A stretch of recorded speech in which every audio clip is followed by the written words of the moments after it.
Greetings, travelers. Welcome to the best of 2020. I unfortunately survived this absolute train wreck of a year. Thankfully, I got to see some anime titties and play some games. These are the best games that I played in 2020, which means a few things. Maybe the game came out a little earlier and I only got around to it now, or even better, I just didn't play the popular games this year. Things like The Last of Us 2 and Ghost of Tsushima. Also, I am ready for everyone to trash on me for my opinions, so do your worst. Let us start off this top 10 with number 6. Disco Elysium. Elysium? Elysium. You like talking? Yeah, I do it on YouTube all the fucking time now. Well, that's all you can really do in Disco Elysium, is talk to things. Sometimes those things are people. And you can do copious amounts of drugs. So if you like story-driven dialogue games, you're in luck. The humor is solid all the way through with the most absurd characters and ideas. I also just like this game's take on D&D mechanics and dice rolling. Long story short, to do anything in this game requires you to roll dice. Getting up in the morning, taking a piss, deciding to subscribe to me on YouTube, trying to fight off your addictions, it's tough shit. But where this game really pumped me up is in the concept that every stat that you level up is a personality. Oh, what does visual calculus have to say about these tire tracks? Or what does drama want me to do to convince this person I'll look into their crazy conspiracy theories? Maybe I should do some more drugs. Electrochemistry seems to think it's a great idea. It's a game where you play as a deadbeat, drug-addicted detective and talk to people. Or is he really a deadbeat? Based on how you act, maybe you aren't as much of a worthless detective that you're made out to be. Do you do a good job? I don't know. The main mystery is going to get you hooked, and the side stories and characters will keep you here for the ride. Maybe you'll even start picking up an inexplicable feminist agenda. I did not find the ending to be super satisfying. It's not bad, but that's really all you can expect when the storytelling was absolutely godlike up until that point. Great game, very disco. Doom Eternal. Donkey said it best. Doom is boom. Doom Eternal is a game that slaps. The gameplay slaps. The action slaps. The soundtrack slaps. The combat has evolved into a flurry of flipping through guns, glory-killing demons, and teleporting around like Cold Steel the Hedgehog. You have constant movement and blasting that gets your adrenaline going and your panties wet. You have to keep moving and use all the tools at your disposal to be successful. Perfect for someone who feels like they have the attention span of a fly, like myself at this point. Doom tries to break up the action with mediocre platforming segments, and while I don't think these are particularly fun, the combat more than makes up for the short, not as interesting segments. Plenty of hidden things to find and blood to spill. Fuck cover, just kill some more demons and heal up. This is the kind of game that makes sensitive parents think that games turn your children into violent monsters, so you know it's gonna be awesome. It's simple but great, and it's even better when you need to vent some frustration by watching some demons just get absolutely obliterated. Welcome to the visual novels segment of the video, where I talk about visual novels where you get to read a story and then watch some hentai at the same time. Great for single people who want to feel a faint sense of affection. Here's the timestamp if you don't want to hear about eroge. 9 parts 1, 2, and 3 are short and sweet. I played all of them this year. Each game is its own route that builds into a greater overall narrative between all of them. You do have to play them in order. Part 4 will be translated eventually. That one is going to be the big one in terms of size though. Each one of these might not be super time consuming, but they're very enjoyable shonen stories with hot girls. Senran Banka is a wholesome VN where you pick up a magic sword and a 2,000-year-old lolly pops out. Oh no. But that's okay, she's just a ghost, so she's not gonna have a route. Oh, fuck. Well, at least she's not my favorite character. God damn it! It's not like I wasn't already damned to hell anyways. Regardless, the characters are nice and the messages are positive. There's this great scene with the main character talking about having sex for the first time, and he's all like, should I study by watching some porn? And his friend's like, dude, fuck no. The most important thing in sex is communicating. And I basically busted a nut right then and there because there is nothing hotter than good communication in a relationship. Very nice and exactly like every single Ubisoft game. It's a fun ride. Nekopara Volume 4 came out this year. It's a nice, sweet, and incredibly sexy VN. I made a whole video on it, so it's a very solid short choice. But my number one VN that I played this year is going to be Sabbath of the Witch, or what it is actually called, I started playing this game for the girl masturbating on the corner of the table, and then became emotionally invested, and was a total wreck by the end. I felt completely empty, like something important was just taken out of my life. The best route was Ayachi Nene's, but best girl is Inaba Meguru. Thankfully, there is always a happy ending at the end of these routes, but it is hands down my recommendation for VNs if you want to pick up this degenerate hobby. It's fun for most of it, but serious when it wants to be. Yakuza Like a Dragon. Now, if you haven't played Yakuza before, then you're in luck, because this game's story is just Yakuza 1 with extra steps.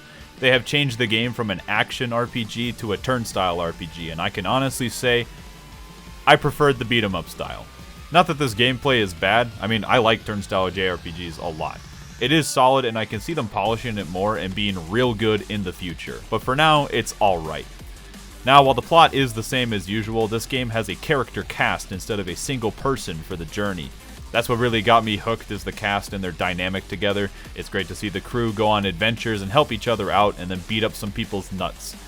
This game does have a ton of story and exposition, so make sure that you have some popcorn nearby in case of an hour-long series of cutscenes.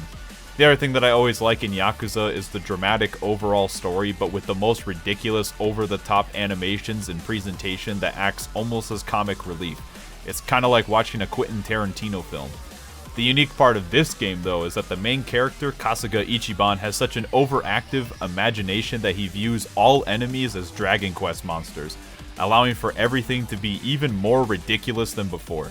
The game isn't super hard, minus some difficulty spikes where the game will highly recommend grinding ahead of time, and a final boss that has an instant kill move in a game where if the MC dies, it's all over. Yippee. I do think that Kasuga Ichiban is a fun character who grows on you the more that you play. He doesn't carry the same intimidating presence of Kiryu, but after playing this game, I want to see more of him. The minigames and side stories are still a blast though, so for a mahjong simulator, I'd say this game is pretty great. Now it's time for the Giga games, the real top dogs of the year. Hades. Holy fuck, this game is so fucking good. If it wasn't for my extreme personal bias in gaming series, Hades would hands down be my favorite game of the year. This game is so silky smooth from the gameplay, to the story, to the voice acting. Like, holy moly, the voice acting is just so good. I love every character. The sheer quantity of dialogue that you can discover is mind-boggling. If you haven't played one of these roguelike ARPGs, Hades is about escaping the underworld by picking up a weapon and getting upgrades along your journey. What upgrades you get every time are random, and sometimes you will get screwed because you weren't lucky enough. But Hades always has some amount of progression even if you didn't escape on your attempt. Even better, they always encourage you by having characters say stuff like, "Don't worry lad, you'll get them next time." It's very refreshing after being told hesitation is defeat a million times. The more you play, the easier your attempts become as you get better at the game and as you get more permanent upgrades. Once you clear it for the first time, you can adjust the difficulty for practically infinite amounts of replayability.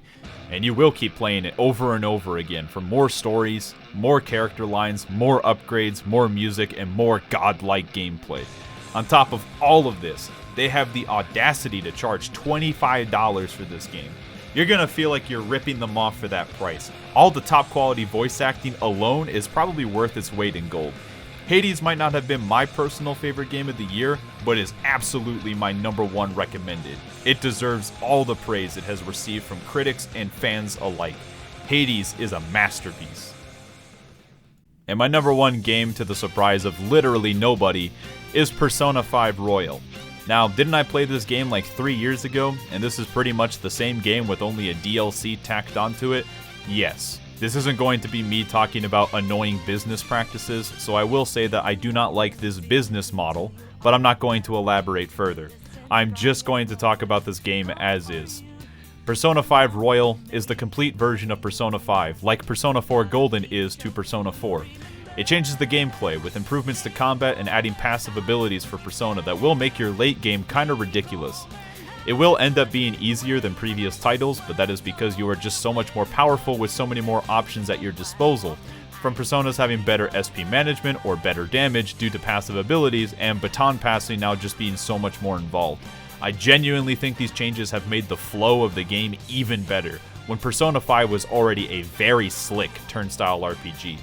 Building up combos with your party is very satisfying and allows you to do some downright hilarious damage. Now, I love this series, so that means a few things. On one hand, I am very biased in how much I like it, but I do also have very high expectations. and I can say that this game has met or exceeded all my expectations as a fan. Stylish as fuck, this game could probably make doing taxes look cool as hell. The polish is just so thorough. It's like the director said, oh, that character said that they had to take a fat shit. You better be able to hear them when you walk by the bathroom stall in case the player decides to confirm that. Oh, right away, sir. It's legitimately impressive. I think the original story was already fantastic for Persona 5, but the new content is by far my favorite in the series. With a great new dungeon and a whole character cast that there is just a lot to love about. If you've never played Persona before and you're curious about it, or if it's been a while since you played Persona 5, Royal delivers. It has kick-ass gameplay, entertaining story, and a soundtrack with way too many good songs to even list. And you're going to be able to listen to it on Spotify within a day or two from making this video. The new songs are also just wow. You can also date your teacher and cheat on every single female character that you encounter, or choose to be completely alone and celebrate the holidays with your ragtag family instead. I put too many hours into this game where it is not healthy, so it is definitely my favorite game of the year, even if I didn't want it to be. Persona 5 was already a game that stole the hearts of many, but Royal is just a better version of that game. Easily one of the definitive JRPGs of the era. So yeah, that's it for this one. Now get out there and escape the underworld.